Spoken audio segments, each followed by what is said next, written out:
it or pay for it, invited me to or invited me for, share with or share to. Let's talk about more of these today.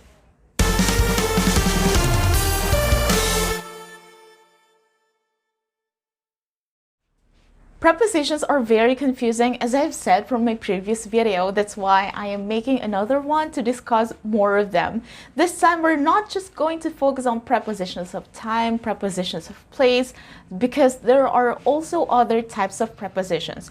There's preposition of manner, preposition of agent, but we're not going to specify them. Rather, I am going to discuss prepositions in phrases. I think the best way to master the use of prepositions is to memorize them. So be familiar with different phrases which make use of prepositions. Search for collocations. When we say collocations, these are the words that were usually seen with another word. For example, you have the word talk. When you look for collocations of the word talk, what you'll usually see, the preposition after talk is about. I'm gonna talk about it. By the way, before we continue to the lesson, I am Anne from Just Random English. We post English lessons here. If you're into English language learning, I suggest that you click the subscribe button, click the notification bell as well, so you won't miss out any lesson that I am going to upload. In this lesson, I'm going to give the verb or the adjective first, then you have to think or you have to choose which preposition should come next. First, we have the verb invite. Which preposition do we usually see after this word? For this one, there are two possible prepositions.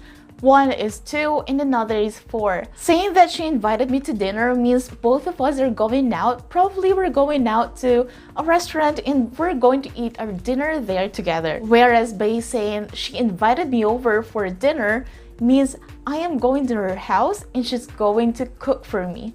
Next, let's talk about the verb pay. Do we need a preposition after it or not? And if we need a preposition, which preposition?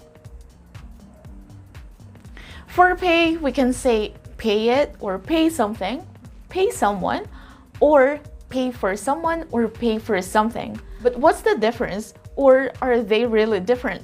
Let's talk about service or bill first. When you pay a bill or a service, that means it was previously given to you. For example, she just paid her internet bill. Again, she just paid her internet bill. For this one, we're following the format paid and then something. So paid something and not pay for something because that internet bill was used by her and now she just paid it. Pay for something means you are paying for an event or you're paying for something which you're getting at the same time. For example, she paid for dinner. You have to pay for the concert ticket before you can go to LA. Now let's change that something into someone. There's a really big difference when you say that you paid someone and you paid for someone. For example, he paid Emily. Well, he probably borrowed money from Emily before and now he paid her. But when we say that he paid for Emily, that means he paid for something which was given to Emily or which Emily consumed. Another scenario which this one can be applicable is that probably Emily was not there, so she couldn't pay herself. So this person, he paid for Emily. This person paid in place of Emily. Next, let's have the verb share. Which preposition do you usually see after share? Let's remember those times when we often read the word share. What comes after it? You might be thinking share to, and you might be thinking share with, and both of them work. But of course, there's a difference. When we say that you share to someone, that means you probably gave that something to someone already. You don't have that thing anymore. I shared the cookies to my sister. Again, I shared the cookies to my sister. I don't like sweets, so I just gave those cookies to my sister. But when I say that I share my cookies with my sister, I mean to say that both of us are eating the cookies. That's the same when I say when I was in college, I shared an apartment with a friend. I didn't give that apartment to my friend. I lived in that apartment with my friend. Next, are you at the party, in the party, or on the party? For this one, both at and in work, but again, there's a difference. When you say that you are at the party, you mean to say that you are at that place. Say, I received a call and I am currently at that place. People are so loud and somebody suddenly called me. I might tell that someone that, I'm sorry, I cannot hear you. I am at the party. Everyone's so loud. Everyone is talking, so I cannot hear you right now. But when I say I am in the party, I am in a party list or I am in a political party. Or another use of this is you are with a group of people. In a restaurant, a waiter might ask you, how many are you in your party? That means how many people are there in your group. For students and teachers, this is very important. Do we use a preposition after discuss or not? Do we say discuss or discuss about? I usually hear discuss about, but that is not correct. I hope that after watching this video, you'll be able to use discuss properly because you don't use about after it. For example, she discussed adjectives yesterday. Again, she discussed adjectives yesterday. It's not she discussed about adjectives yesterday. Next, which preposition will you use with this phrase? At the beginning and in the beginning are both correct.